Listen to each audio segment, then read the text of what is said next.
Chapter 2, Circuit Elements. In this lecture, we will define the ideal circuit element, which consists of both passive circuit elements and active circuit elements. We will then look specifically at active circuit elements, which are energy sources such as voltage sources and current sources. We will discuss the behavior of voltage and current sources and the symbols used to represent them and their behavior. We will finish the lecture with a few example problems to enhance our understanding.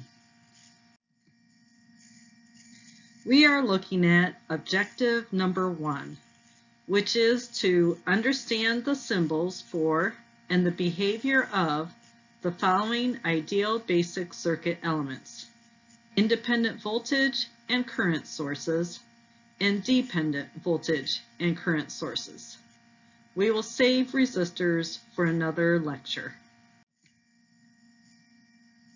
What is an ideal circuit element? Ideal circuit elements are mathematical models that approximate the actual or physical elements under specific conditions. We are looking at two types of ideal circuit elements.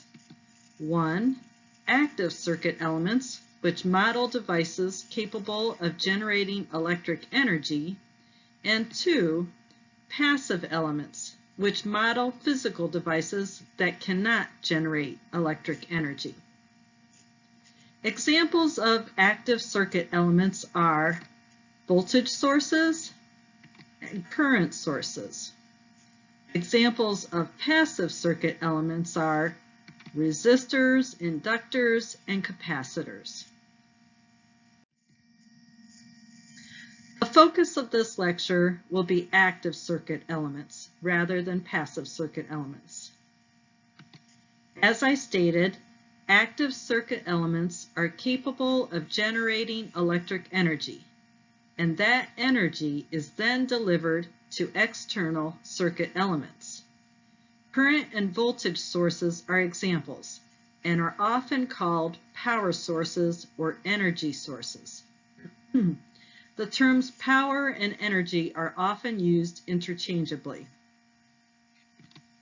Examples of active circuit elements are batteries, generators, and operational amplifiers. Let's look specifically at voltage and current sources. A voltage source is a two-terminal element that maintains a specified voltage between its terminals. This is a picture of a voltage source. It will produce any current required to ensure that the terminal voltage is as stated.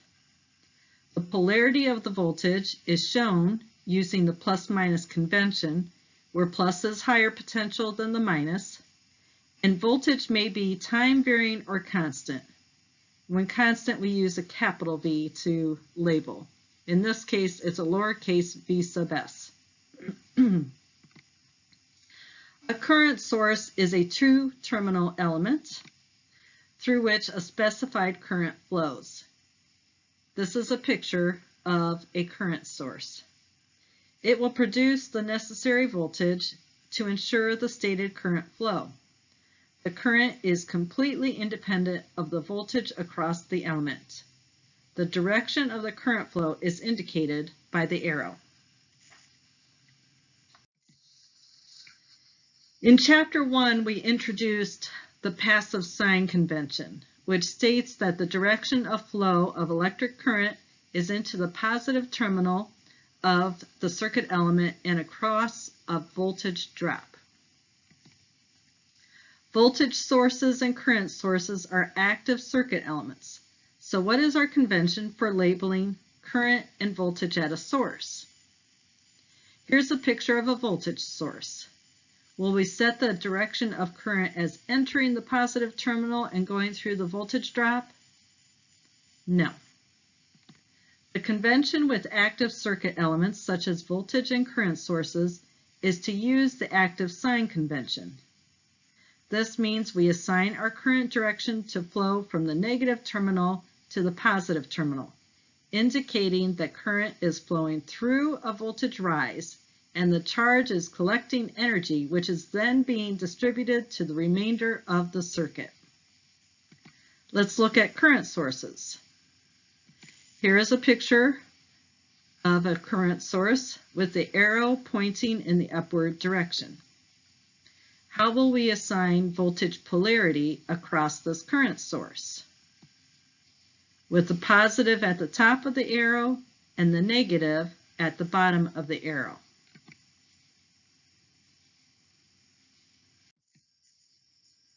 Ideal voltage and current sources can be further described as either independent sources or dependent sources. An independent source establishes a voltage or current in a circuit. It doesn't rely on voltage or current supplied in specified, it doesn't rely on voltages or current elsewhere in the circuit. The value of the voltage or current supplied is specified by the value of the independent source alone. The circuit symbols for the ideal independent sources are represented by a circle with a reference polarity and direction within the circle. Note that the value of the supplied voltage or current must also be specified. So the ideal independent voltage source has the voltage polarity within a circle symbol, and the value of the supplied voltage is given next to the symbol. The same is true for the ideal independent current source. The arrow within the circle shows the reference direction, and the supplied current value is given next to the circle. In contrast, a dependent source establishes a voltage or current whose value depends on the value of a voltage or current elsewhere in the circuit. The value of a dependent source can only be specified when the value of the voltage or current on which it depends is given or determined. The circuit symbol for an ideal dependent source is a diamond. So, the ideal dependent voltage source has the voltage polarity within the diamond, and the equation for the controlling relationship is beside the symbol. The same is true for the ideal dependent current source. The arrow within the circle, or within the diamond, shows the reference direction, and the equation for the controlling relationship is next to it. Note that the ideal independent and dependent voltage and current sources generate either constant voltages or currents. That is, voltages and currents that do not vary with time. Constant sources are often called DC sources. DC stands for direct current, and this is a description used to mean constant voltage and constant current.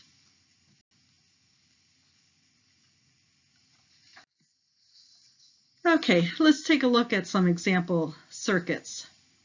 This slide shows a few with both independent and dependent voltage and current sources. So let's look at this one here.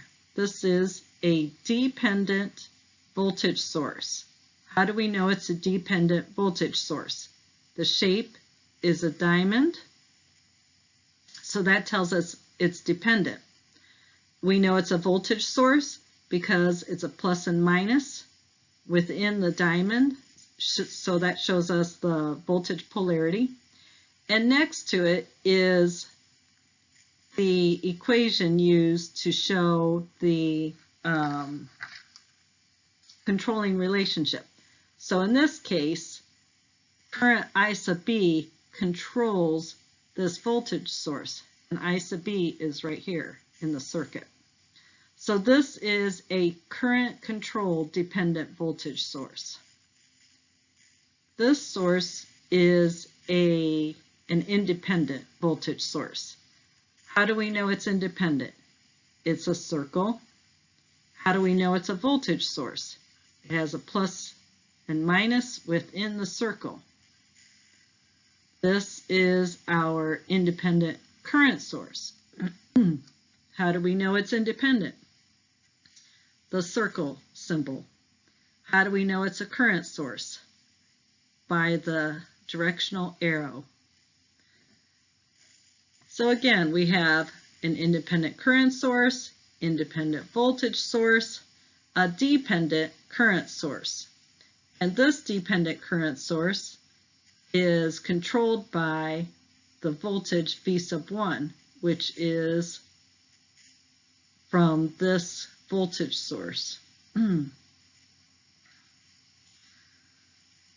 This is a current-controlled dependent voltage source, an independent voltage source, an independent current source.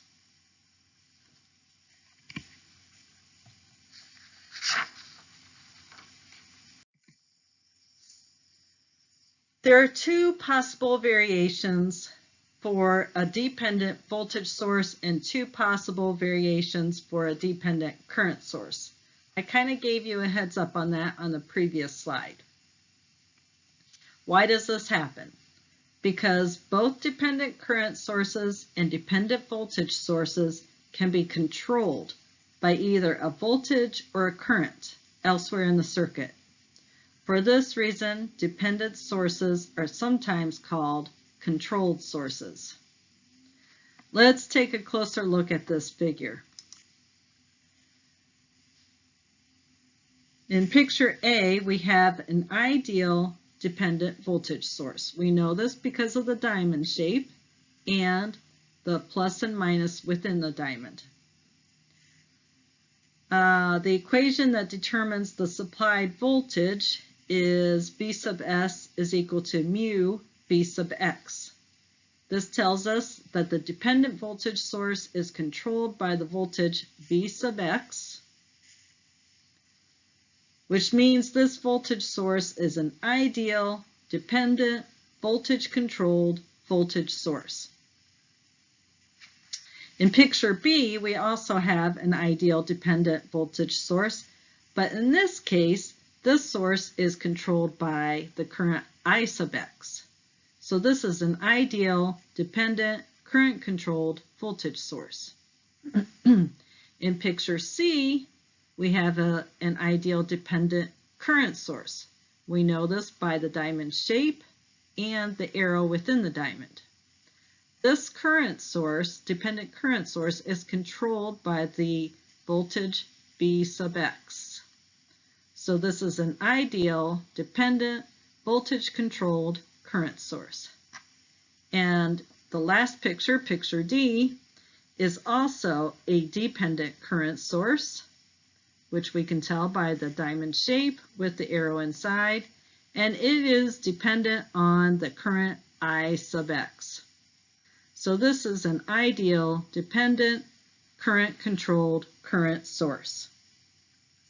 Note that mu, rho, alpha, and beta are all multiplying constants that are dimensionless.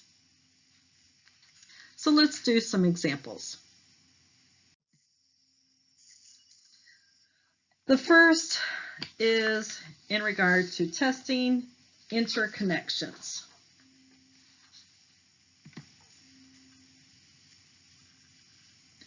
Okay, determine which interconnections are permitted and which violate the constraints imposed by the ideal sources. Okay, in this one, let's change to the pen. We have two independent voltage sources. Both are the same polarity, and both are 10 volts.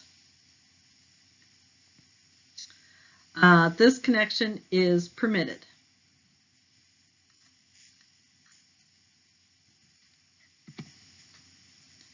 Here we have two independent current sources.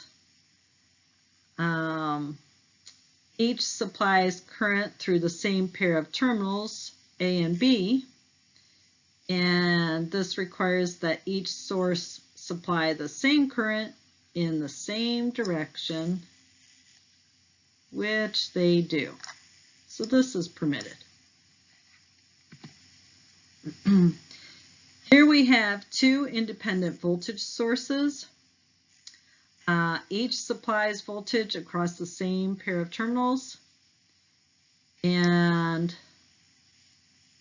let's take a look at this a little closer. Let's say that this is our reference voltage and we start at 0 volts at terminal B. As we're moving up in this direction, we go through the 5 volt rise. So at terminal A, we should have 5 volts after going through the 5 volt source. Over here, after going through the 10 volt source, we should have 10 volts at terminal A. These should be equal. They are not. Therefore, these interconnections are not permitted. Okay, in this connection, as we said over here, each current source is through the same pair of terminals, terminals A and B. So they should supply the same current in the same direction. And this is 5 amps and this is 2 amps. So this is not permitted. And lastly, we have an independent voltage source and an independent current source. Because an ideal voltage source supplies the same voltage regardless of what the current going through it is, and an ideal current source supplies the same current regardless of the voltage across it, this connection is permitted. All right, now let's look at interconnections with dependent sources. Here we have an independent source, voltage source of 5 volts. And here we have a dependent voltage source, which is controlled by the voltage V sub x. So 3 times V sub x would be 15 volts. So if we were to reference at terminal B, put our ground here, then we would have 0 volts here. And on the left side, we would go through a 5 volt voltage rise. So at terminal A, we would read 5 volts. On the right, through the right source, the dependent voltage source, we would go through a 15 volt rise and would read 15 volts at A. These are not equal, therefore this connection is not permitted. With this one, we have an independent voltage source and a dependent current source, which is voltage controlled. This interconnection is permitted. Why? Because the dependent current source supplies current through the same pair of terminals, but it will supply the same current regardless of the voltage. And same with the voltage source. The voltage source supplies the same voltage regardless of the current. So this source or this interconnection is permitted. In this example, we have an independent current source, and this time we have a dependent voltage source, which is dependent on the current. And again, this one is permitted for the same reasons, because an ideal current source supplies the same current regardless of voltage, and an ideal voltage source supplies the same voltage regardless of current. So this is a valid connection. Now you might be saying, well, this is dependent on this current. And it is, but it will supply that same voltage. This current can change, and then that voltage value will change, but it will supply the same voltage value regardless of this current source. Okay. Now we have two current sources, an independent current source and a dependent current source. Now this would be valid if they're going in the same direction and the same value, but they're not. They're going in opposite directions and they have opposite or different values. So this I sub x is 2 amps, I sub s is 3 times 2, which is 6 amps. So this interconnection is not valid. Okay, let's do an assessment problem. What value of alpha is required in order for the interconnection to be valid? Okay, we have alpha is a dependent current source. It's dependent on the voltage V sub x, and it's going from left to right. We have an independent current source, which is going from in direction top to bottom. So they are going in the opposite direction. This one is going this direction, and this one is going this direction.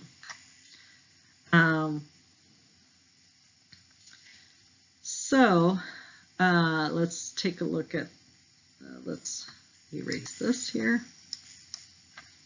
And let's take a look at V sub x. V sub x is the value of this voltage source, but the polarity is opposite of the voltage source. So let's write down what we just discussed. So we said this alpha V sub x is opposite of this. It's equal and opposite. So alpha V sub x is opposite but equal to the 15 amp source. And V sub x, we said, is opposite polarity of the voltage source. So it is minus 25 volts. So alpha is minus 15 amps divided by V sub x, which is minus 25 volts. So alpha is equal to plus 0.6 amps per volt. All right. So that's alpha, that's part A. For part B, it says, for the value of alpha, calculated in part A, find the power associated with the 25 volt source. All right. So the 25 volt source is found by finding the current that comes through, and they wanted us to use the dependent, but why? Let's use the bottom one because it follows the passive sign convention. So our equation for power is equal P equal VI, and P equals voltage in this case is positive 25 volts, and the current is positive 15 amps.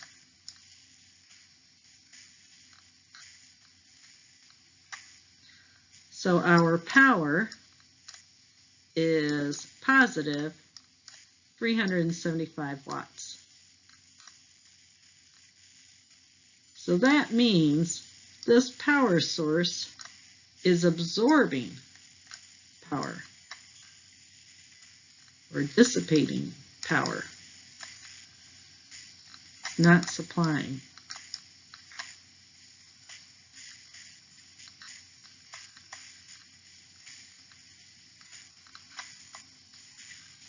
It's using it up. All right.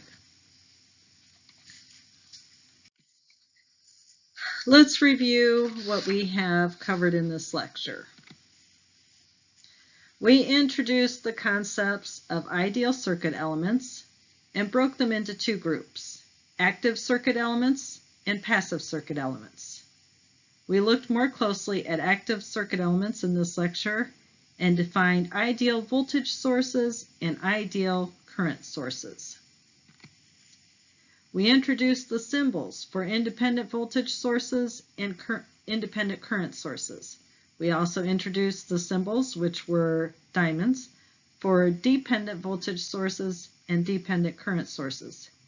We defined how the symbols describe the behavior of independent voltage and current sources and dependent voltage and current sources. Lastly, we performed example problems demonstrating the concepts learned. And this concludes the lecture.